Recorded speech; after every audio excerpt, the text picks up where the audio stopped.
Hello everyone, welcome to my channel. চলুন ভিডিওটি শুরু করি। আসসালামু আলাইকুম, আশা করি সকালে ভালো আছেন।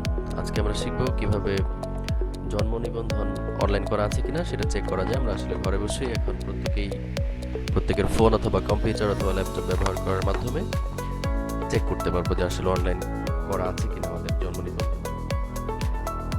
এবং যদি অনলাইন করা থাকে তাহলে সেক্ষেত্রে কীভাবে ডাউনলোড করতে হয়, যদি করা না থাকে তাহলে সেটা কীরকম দেখাবে সেই বিষয়গুলো সার্বিকভাবে আমরা দেখব। তো শুরু করছি।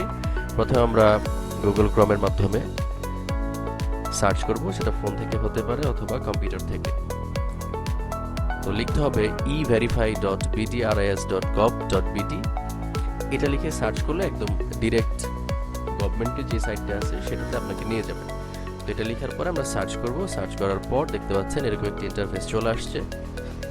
এখানে 3টি বক্স আছে টোটাল। এখানে 3টি বক্সে 3টি তথ্য আপনাকে দিতে হবে। এখানে প্রথম হচ্ছে বার্থ রেজিস্ট্রেশন নাম্বার, অর্থাৎ জন্ম নিবন্ধন যে নম্বরটি আছে আপনার, সেই নম্বরটি এখানে লিখবেন প্রথম ঘরে।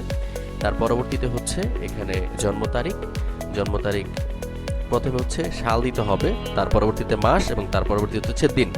দেওয়ার পরে এখানে যে ক্যাপচাটি আছে সেখানে হিসাব করে যেটা আসে, যেমন এখানে আছে 50 যোগ 46, সো দুইটা যোগ করলে যেটা হয় যোগফলটা 96, এটা লিখতে হবে। লিখার পরে এখানে সার্চ যে অপশনটুকু আছে সার্চ অপশনে ক্লিক করতে হবে। করার পরে যদি আপনার জন্ম নিবন্ধনটি না থাকে তাহলে এরকম একটি ইন্টারফেস চলে আসবে, নো রেকর্ডস ফাউন্ড। দেখুন এখানে লেখা আছে, তার মানে এখানে আমাদের সরবরাহকৃত যেই জন্ম নিবন্ধনটি সেটা অনলাইন করা নেই। পক্ষান্তরে যদি করা থাকে তাহলে সেই ক্ষেত্রে এরকম একটি ইন্টারফেস চলে আসবে, যেমন এখানে ব্যক্তিটা চলে আসছে। ঠিক আছে, এই হচ্ছে প্রক্রিয়া। তো থাকলে এর পরবর্তীতে হচ্ছে আমাদের এটাকে ডাউনলোড দিয়ে প্রিন্ট করলেই হয়ে যাবে। খুব সিম্পলি 2 মিনিটের মধ্যে আমরা এটা চেক করতে পারবো। ধন্যবাদ সকলকে।